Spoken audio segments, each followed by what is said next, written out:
Friends, welcome back to your channel Bioexam and Research Support by Dr. Archana.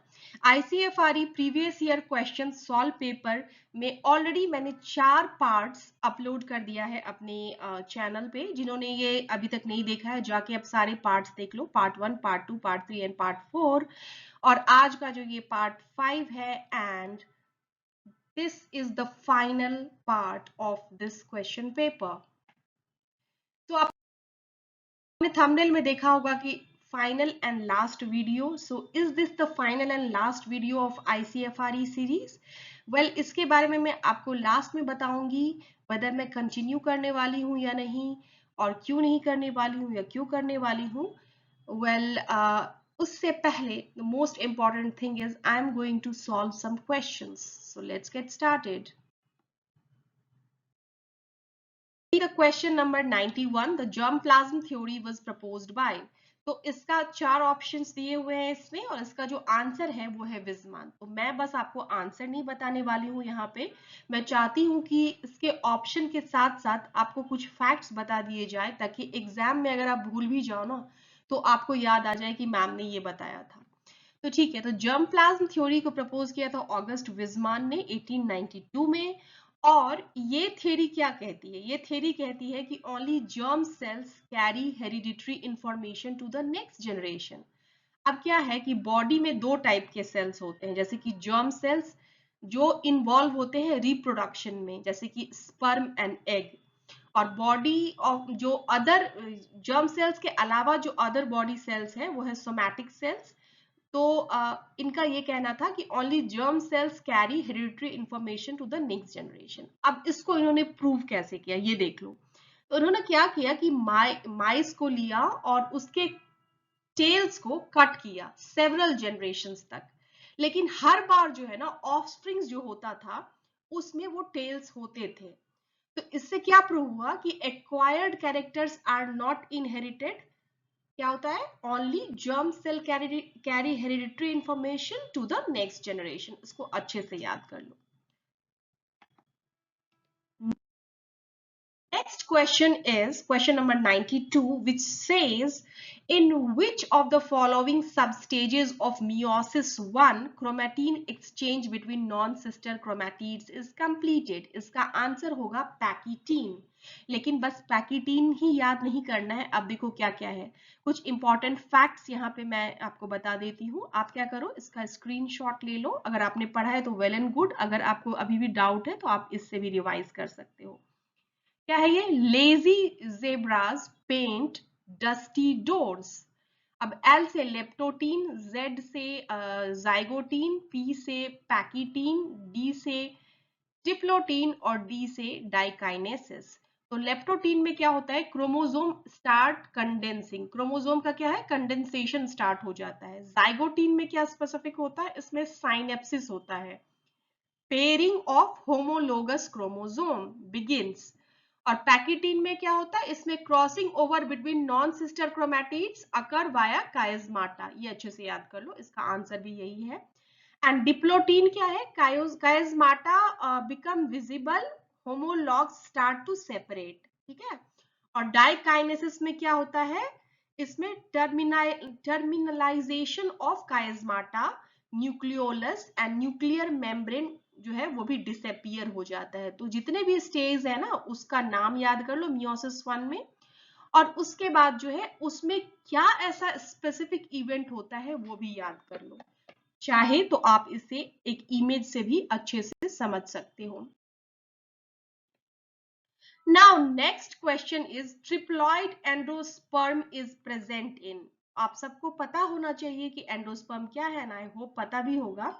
तो क्या होता है कि एंजियोस्पर्म्स जो होते हैं, जो फ्लावरिंग प्लांट्स होते हैं ना, उसमें क्या होता है? Double fertilization. क्या होता है? Double fertilisation.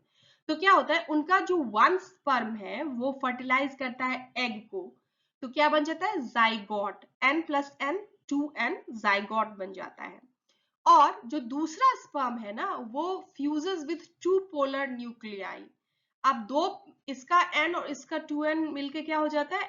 3n एंडोस्पर्म बन जाता है। एंडोस्पर्म जो होता है ना वो 3n होता है, याद कर लो।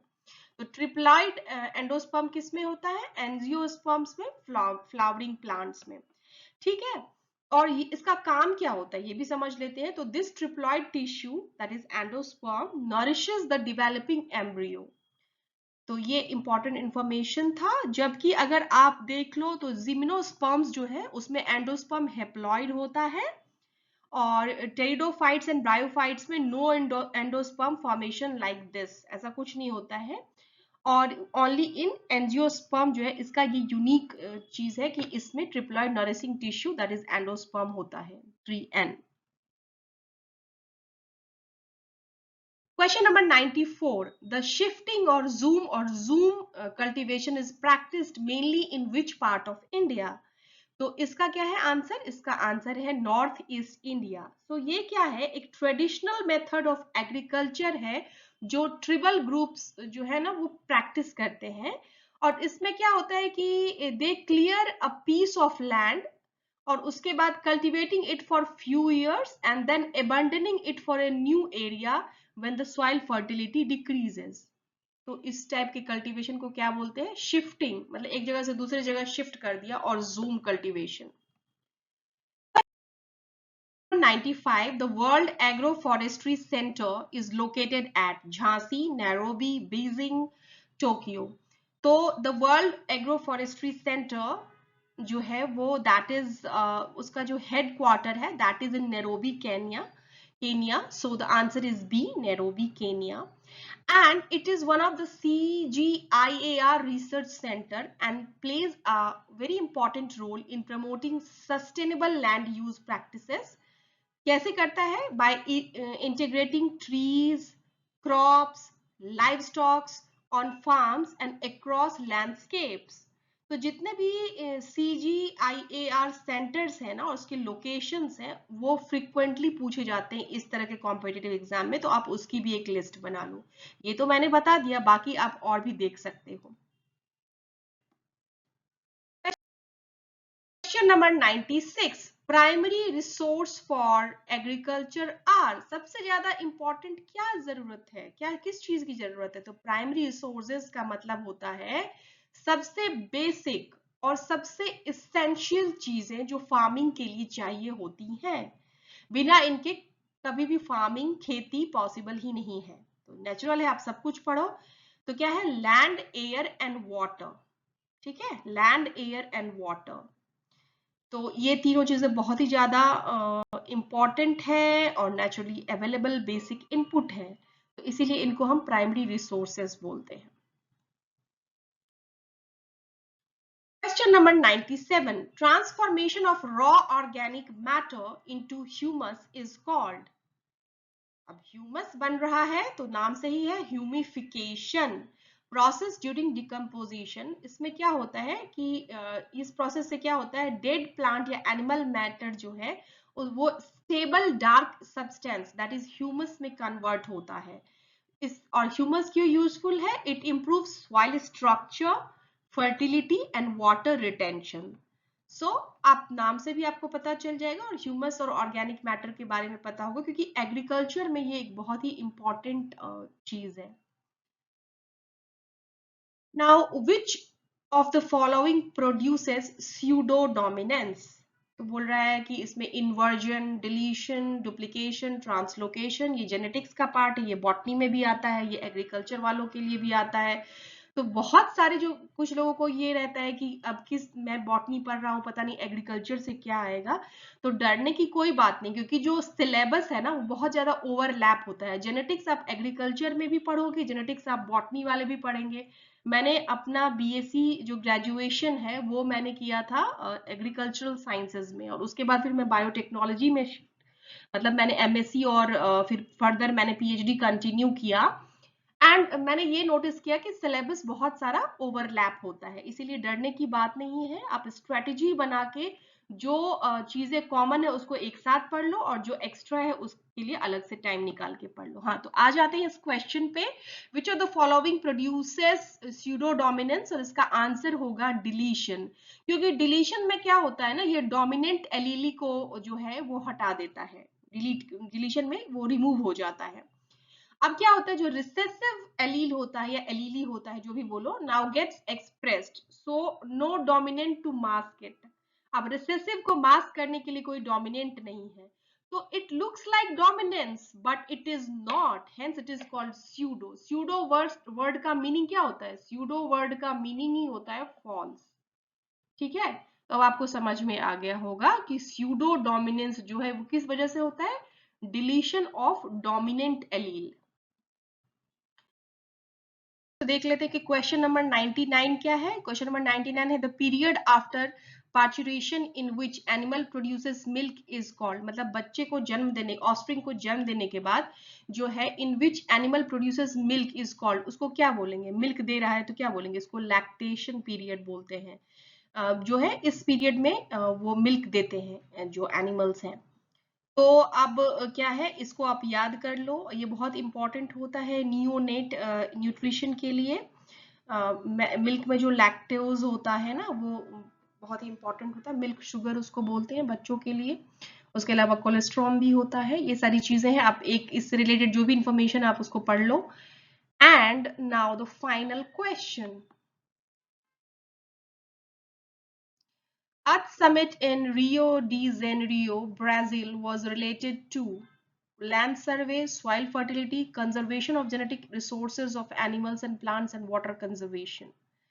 तो अर्थ समिट जो है ना,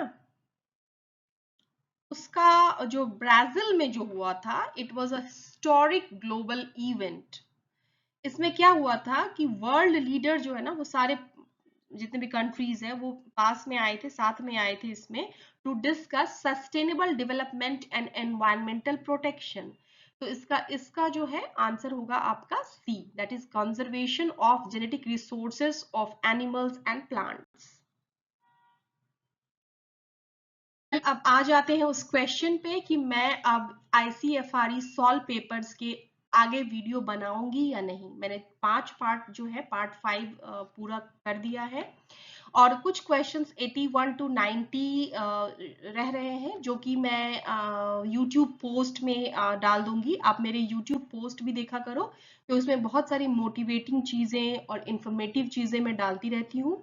और ये वाला भी डाल दूंगी, क्योंकि कई बार क्या होता है ना कि टाइम इतना होता नहीं है कि हर चीज के लिए वीडियो बनाए। तो बेसिकली मेरा जो टारगेट है, जो अल्टीमेट एम है, वो यही है कि आपको मैं हर तरह से हेल्प करूं आपके एग्जाम प्रिपरेशन में। तो ये जो क्वेश्चन है कि मैं कंटिन्यू करने वाली हूँ या नहीं, it all depends on you. अगर आप चाहते हो कि मैं और भी वीडियो बनाऊं तो आप कमेंट कर सकते हो। आप अगर फॉरेस्ट्री स्पेसिफिक सिलेबस के ऊपर एनालिसिस चाहते हो या एग्रीकल्चर का चाहते हो, तो I will look into it and I will make a video on that. Well, it all depends on you. और क्या है कि अगर आपको इतना सफिशियंट है, तो फिर मैं गेट और ICMR के स्टूडेंट्स भी, कुछ स्टूडेंट्स की रिक्वेस्ट आई है कि मैम उस पर वीडियो बनाओ, तो फिर मैं उसको कंटिन्यू करूंगी। मैंने इस ICFRE सीरीज को इसलिए स्टार्ट किया था कि इस पे जो रिसोर्सेज हैं वो बहुत ही कम अवेलेबल है स्टूडेंट्स को, और कुछ बच्चों की क्वेरी भी आई थी, तो मैंने इसलिए इसको स्टार्ट किया था। Well, so it's up to you, आप कमेंट करें, इंटरेक्ट करें। आपको कोई हेल्प चाहिए तो I am there, I will help you.